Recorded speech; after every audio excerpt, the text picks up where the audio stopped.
Good evening, good evening, good evening. Today is still Thursday, December 4th, 2025. Back with another episode. Thank y'all for tuning in. I really appreciate it. And I want to give a special thank you to Hustleman8539 for joining the membership. And I really appreciate it. I kind of was like, I kind of was bagging off a little bit because it was like draining me pretty much. And that don't make it go away because it's still going to happen. But I found myself in a dark place the more I talked about it, the more I discussed it, the more I dug, the more I researched, the more I looked into, the more I learned, the more I found out. With great wisdom comes great sorrow. So I kind of been backing off on the warnings, like letting y'all know what's about to happen, what's coming, what I see next. I've been spot on if you've been following me for a minute. And I ain't happy about that. So far, over the last few years, whatever I told y'all was going to happen, did not happen. I done been called crazy. I've been under attack. I've been having death threats. I've been this or that. Which I don't, you talk about me all you want to. You can mention my name, make videos about me, talk about me, whatever. I will not mention you. I don't do that. I didn't come that kind of, y'all in the new world now. I don't route you boys and girls. I don't do that. So you think you're gonna get some get back with me, I'm gonna respond, but I don't do that. You're wasting your time. You'll learn like some others. You can make 1,000 videos about me. I won't make one about you. So talk about me, come against me. What the hell I be talking about? He been talking that same shit for the last whole life. Whatever. He just trying to scare the folks. Whatever you want to say. But believe it or not, I don't really be wanting to talk about that either.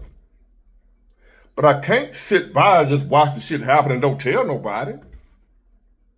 I can't sit by and watch people go on with their lives like everything okay, they ain't paying no attention. I'm not warning you. See, I'm the type of person, if you my friend, and you see me about to get in some trouble, something about to happen, something you can save me from a lot of pain, tell me, please. Don't be like, man, I don't want to spread no bad news. You know what I'm saying? I ain't finna tell nobody no bad news. Tell me some bad news if it's gonna help me. Mess, gossip, and all that, I ain't trying to hear all that. Somebody talk about your big boy, I don't want to hear all that. Don't come telling me about what nobody said about me and Big Boy. A few months ago, somebody told me I was about to make a video about me. Don't do that. I ain't studying them folk. But if some real life-changing information, tell me, please. Don't tell me about no mess. I don't be on here with no mess. I'm not telling y'all no BS. I'm telling you some real shit. So I got to get back on it, cause run across some more shit that's disturbing. Now, this past election we just had, right? Y'all know who I supported. And I got to explain it again, because some of y'all tend to forget why I supported one over who I supported. And I told y'all 1,000 times, I don't care nothing about no character, because they all shady. I went with who I thought could get the economy back rolling. That's it. Nothing else. Not what church they go to, not whether or not they believe in Jesus, not whether or not they cussed before. Have you cheated on your wife? Have you cheated on your husband? I ain't in all that. That's between you and God. When it comes to a leader, or when it comes to the whatever you want to call them, politician, leader, they ain't none of it for real. All I cared about was getting the economy back rolling. And I got accused because of who I thought can do that the best of not liking black people, being against my own people. Fool. I got black people I need to take care of. I got some black people that mean more to me than life itself. And I need to be able to provide and take care of those black people. So I was going for whoever can make it possible so I can be able to take care of my black people that I love. I ain't worried about all the other black people around the world. I'm worried about these. Just like all the other black people around the world ain't worried about me. If you somehow think because you black is one big kumbaya love fest, black folks amongst each other, you crazy as hell. I care about the black folks that care about me. The ones that don't, I ain't studying. I don't care about that. Our people. What?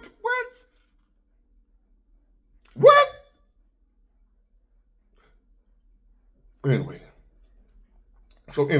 I said, I went for him because I believe he can fix the economy.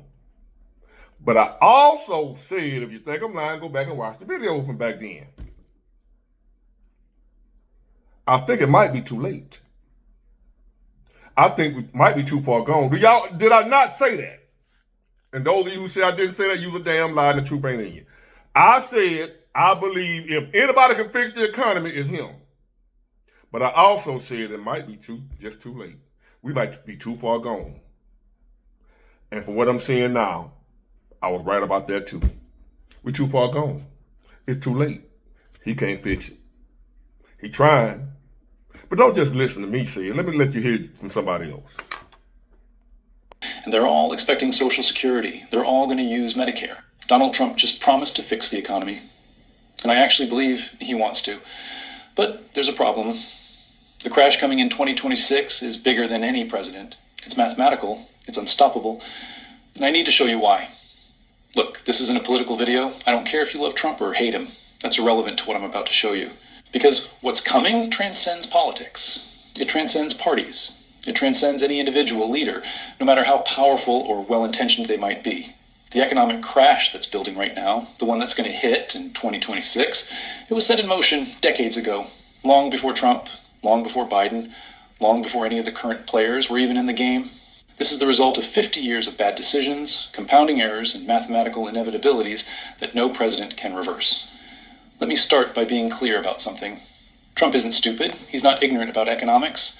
Say what you want about his policies or his personality, but the man understands business. He understands debt. He understands leverage. He knows how money works. And I genuinely believe that he wants to fix the economy. I think he looks at the problems we're facing and honestly believes he can solve them. He's a builder. He's a deal maker. He's someone who's spent his entire life fixing problems and making things work. But here's the brutal truth. Some problems are too big to fix. Some situations are too far gone. Some mathematical realities don't care about willpower or deal-making skills or presidential authority. And the economic crisis we're facing is one of those situations. Let me break down exactly why Trump, or any president, cannot stop what's coming. Reason number one, the debt is too large. The United States has $36 trillion in national debt right now. Let that number sink in. 36 trillion. That's more than our entire GDP. We owe more than we produce in a year. And it's growing by $2 trillion every year. Every single year we add another $2 trillion to the pile. Under Trump's first term, the debt grew by $8 trillion. Under Biden, it grew by another $7 trillion. It doesn't matter who's in office, the debt keeps growing. Now, Trump could theoretically try to cut spending. He could slash government programs, he could fire federal workers, he could try to balance the budget. But here's the problem. The math doesn't work anymore.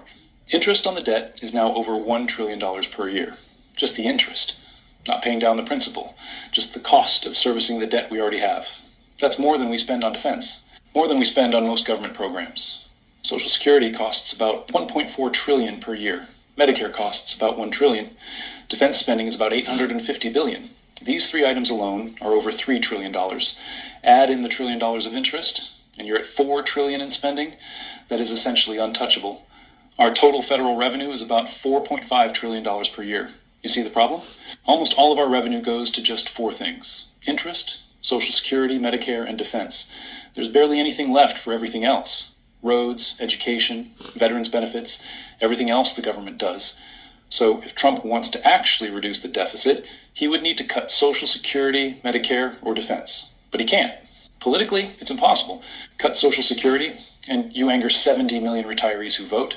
Cut Medicare, and you lose senior citizens. Cut defense, and you're accused of weakening America. So the debt keeps growing. And as it grows, the interest payments grow. And as interest payments grow, they consume more of the budget. It's a death spiral. And no president can stop it without making cuts that would be political suicide and social catastrophe. Reason number 2, the Federal Reserve is trapped. Trump doesn't control the Fed. The Fed is technically independent, but even if he did control it, it wouldn't matter, because the Fed is in an impossible situation. If the Fed raises interest rates to fight inflation, they crash the economy. Higher rates mean higher mortgage payments. Businesses can't afford loans.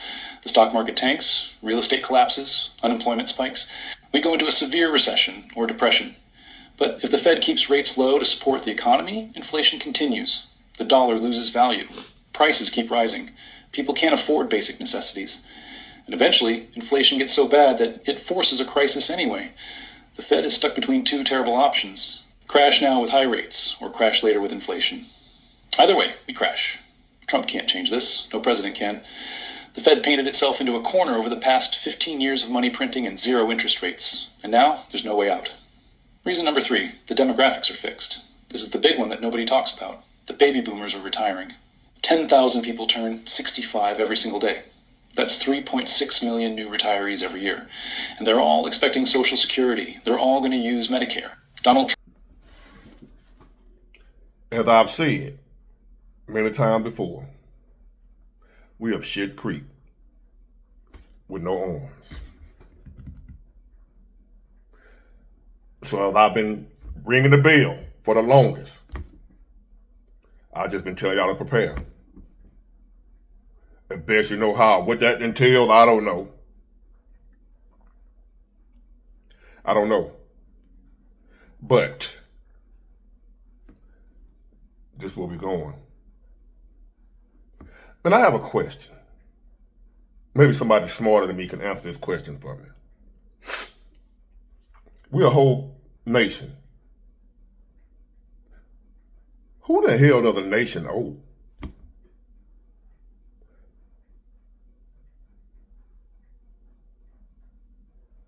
They taxing the hell out of us. Why do we owe anybody when they taking our goddamn money? That's the scam I'm trying to figure out. Y'all help me figure this out. Well, y'all might say, well, we borrowed money from China, but I thought we were enemies with China. How are we beefing with China and borrowing money from China? Why is China loaning money to the end? I don't even want to loan money to my family. Who in the hell loan money to their enemies? We've been played. Who the hell do we really owe? How the hell we owe anybody? How does a big land mass owe somebody? The debt keep going up. What debt? Show me the loan papers.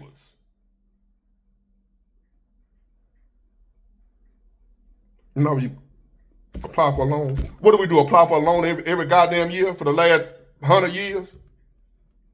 Every year we in debt, the national debt. So we borrowed money every goddamn year. Why do we need to borrow money if we already rich?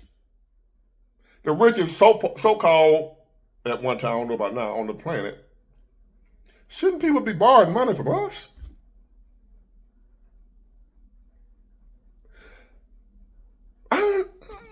So help me. Raise your hand if you know. Who do we owe all these trillions of dollars to? And what do we say? We ain't got it. What's going to happen? What if we want to Debo? You know Debo? Friday. Y'all know who that is, right? What if America decides to Debo whoever we owe and get it like the Red Cross? Get it in blood. What if America decides to say, get it in blood? We ain't paying you. What's going to happen? What they going to do about it? Seize their accounts like they do us? Were they going to garnish America's wages like they do us? If America decides I ain't paying you, what you going to do? If you got something we want, we just take it.